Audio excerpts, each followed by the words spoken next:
Yo, hey, y'all know what it is. Tony from Stick With Us Delivery Service. Man, look, I got a special video for y'all today, man. Y'all already know the vibes. Y'all know how we come in. Make sure to hit the like button, hit the subscribe button. It's about to be a problem. See, I got the goons behind me. They lurking. They do not play. You heard? Let me see who outside my door, though, man. Somebody was just knocking. Let's see who outside, y'all. Man, boy, we got them things out there. Hold on. Who that is right there? That look like that's the boy, man. That look like that Marty Mark, man. And the big boy Mercedes, man. What up, fam? What good, man? Good, fam. What up, boy? You done came to see me? Yes, sir. Okay, then. Oh, yeah. It's about to go up today. We finna do our big one.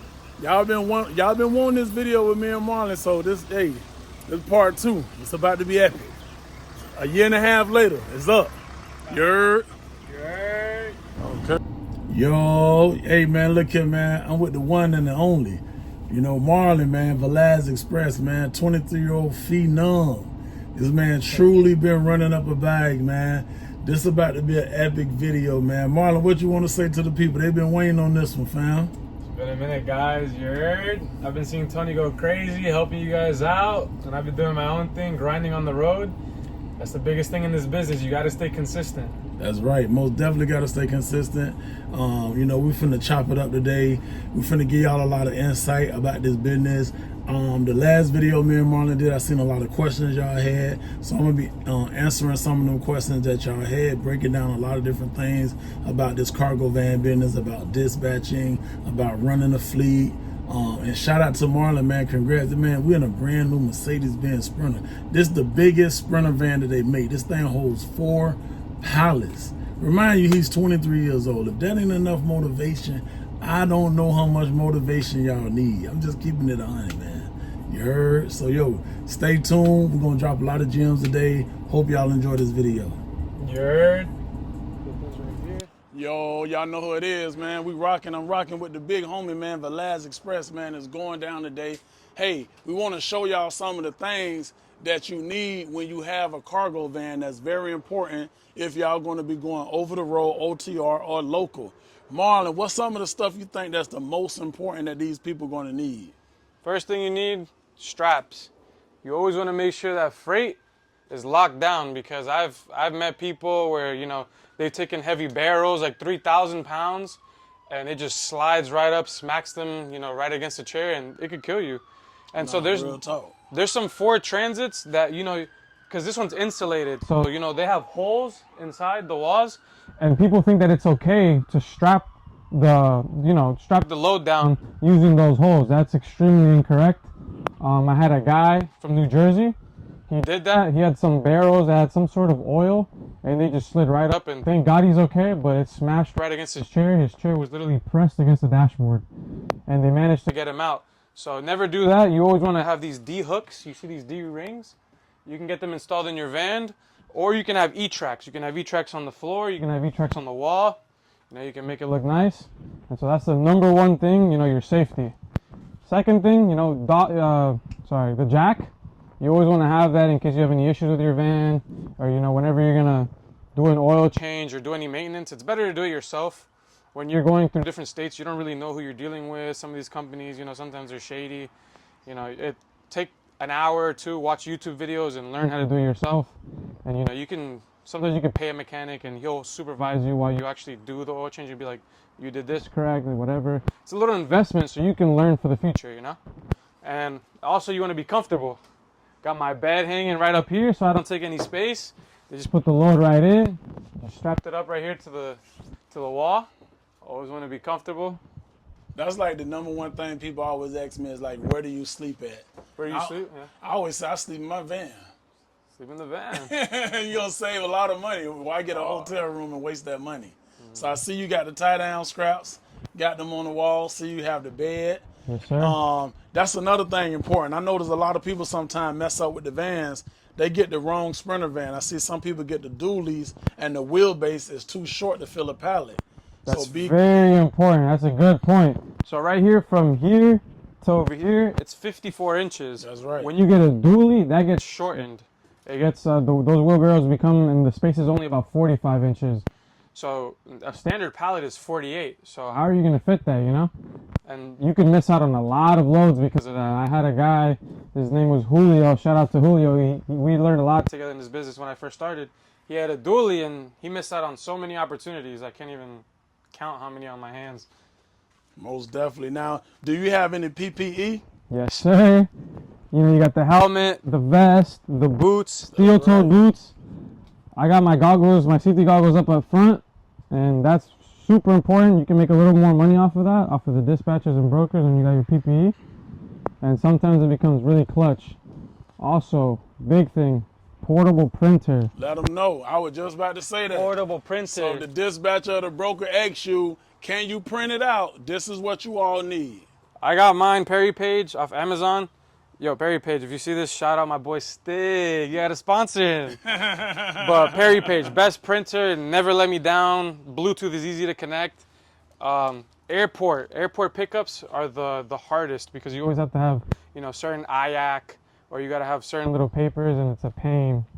Now, one of the number one questions I always got in the comments from the last video we did, people always ask me like, yo, bro, how was y'all able to make $900 in one day with that medical delivery that you had? They think that we signed up with a medical company and we got that load. So let them know how you made that load happen, bro. So I'll show you guys real quick. Let me show you guys real quick. So this card right here, this is my TWIC card. TWIC card, very important. So that had no correlation to medical. It just happened to be like we needed dry ice and we were taking urine samples. So it was just a coincidence. But it was the TWIC card that allowed us to do that, because at the end of the day, we were dropping off at a airport. You know, we had to go inside the hangar to drop it off, etc. So that's why they paid so much, because of this little card right here. So TWIC card is super important to have when you're on the road.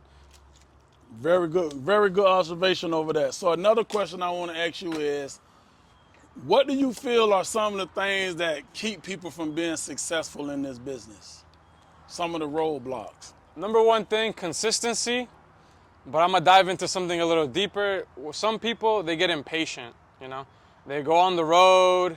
You know, I understand, like, you're in Texas, it's 100 degrees, you're stuck in the van, you're like, I wanna go home. And you gotta realize, like, you're deadheading home, putting all that mileage, getting closer to your next oil change, losing a whole bunch of money on gas, when you can be patient, you know, try to work, try to, you know, if you're bidding 90 cents, you know, maybe 85 will get me out. You know, you got to kind of work with the people, because at the end of the day, you know, it's supply and demand. You got to go with what the market is doing, or you're going to be stuck forever. You're going to really lose a week. Every day I treat it like $500 a day. So you really think I'm going to sit here and lose $500 because I didn't want to bid less, 5 cents less? Like, it doesn't make sense, you know? So I see that from a lot of people with deadhead home. Don't do it, guys. Be patient. Worst case scenario, move to another city. Let's say I'm in Knoxville. I know Knoxville's pretty decent, but I know Nashville's right over here, Chattanooga's right there. I can sacrifice a quick 3-hour drive to get a load for sure and make that money, so I can get, you know, my $500 today, or I could sit here for the rest of the day and then be mad like later at night and then just drive home, lose all the money. Doesn't make sense. Don't make sense at all, and there's a lot of people that do this. I experienced it myself. I have guys go from one city, like, you know, and go to another state and be like, man, I'm gonna drive all the way back home. And I just feel like that's the worst thing y'all can do. Like, don't do that. You know what I mean? This game is set up for you to get a load, go from point A to point B, wait on another load, and wherever that loads take you, just keep going. Marlon, a lot of people feel like if we in Miami, Florida, right? They feel like they can get a load from Miami to Georgia and get a load back home. They always say that, if I take this load, can I get a load back home? What would you say to people that with that kind of mindset? It's hard to say that you're gonna last long, because you have to be realistic. Like, not everything is gonna go your way, and there might be a load going back to Florida, there might not.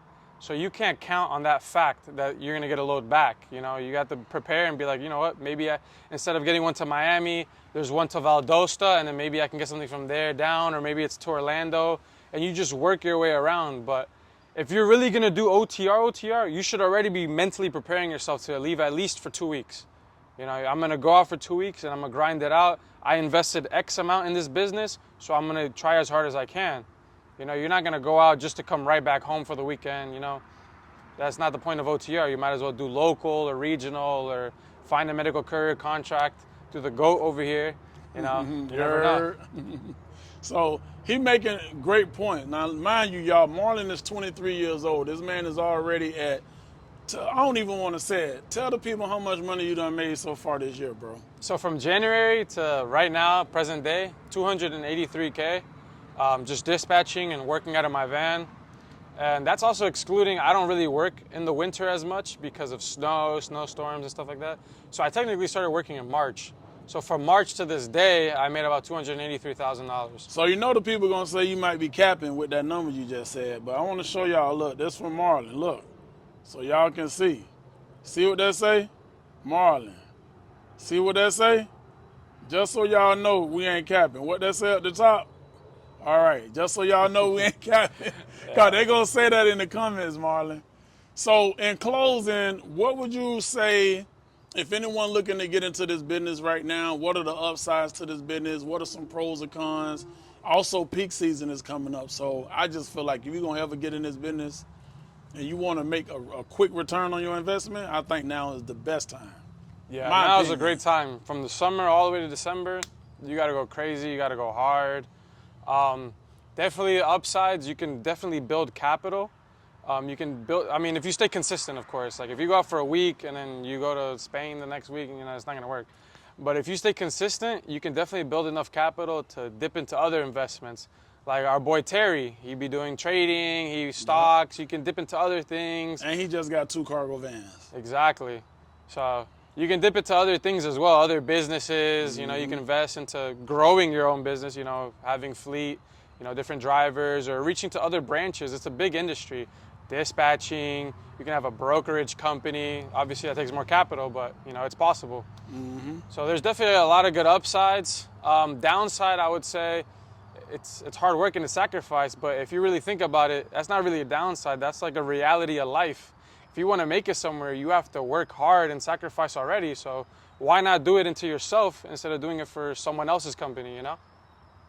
Y'all heard this from a 23-year-old great young man. Like I'm telling y'all, like this man is amazing what he's doing at the age he is. And I have a lot of my mentees around Marlon age as well. Everybody not so camera friendly, but huge shout out to all Marlon mentees. Huge shout out to all my mentees. Marlon, have you started your YouTube channel yet? Yes, sir. You guys can catch me on YouTube at Velez Express. I'm going to be posting, you know, day in the life of a cargo van driver, you know, giving you guys tips and tricks. My cousin, shout out to my cousin Ivan. He's helped me out in this business because he's a really good mechanic. If you're in South Florida, he's by far the best mechanic. And, you know, I'm going to give you guys tips like how to do some oil changes for certain vehicles. Something important that a lot of people forget. You're driving a lot of miles. You want to rotate the tires. Always rotate the tires. See if they're being eaten from a certain angle. You might need an alignment, and your tires will last you a long time. So 100%, I'm going to be starting on that YouTube grind. Check me out. Check out Stick With Us Delivery. You heard? Hey, before we go, man, show the people your brand new Mercedes-Benz Sprinter that you just brought. Now, this is the big boy one. This ain't the little boy one. Yes, sir. Mercedes Sprinter 2500. Jeez. This is the extended. So typically when you're signing up with companies, they're gonna ask you for the dimensions of the van. So obviously the cargo area. This one's 194 by 54, which is like, you know, the wheelbarrows that we showed you earlier. And then the height is 72 inches. So I can carry 4 pallets in this van. That's epic, bro. Yeah. Brand new Mercedes-Benz Sprinter at 23 years old. This your second van or third van? This is my second van. And how many vans you dispatch for? I dispatch about 8 to 12 vans. Wow. That dispatch money look real good, don't it? That's amazing. It's like minimal effort and, you know. Hey, man, look here, man. We appreciate all y'all, man. For real, for real. Marlon about to start his own YouTube channel. You know I got to bless the homie and bring him on, man, on my platform because we going to blow up his YouTube page, man. Before we get out of here, Marlon, tell him your YouTube page one more time, fam. Velez Express. You heard. Y'all already know the vibe. Stick with us, man. Y'all make sure y'all hit the like button, hit the subscribe button, man, and there'll be a lot more videos coming from me and Marlon, man. I always tell y'all, stick with us. Stick with Velez Express. We truly got you. You heard? You heard.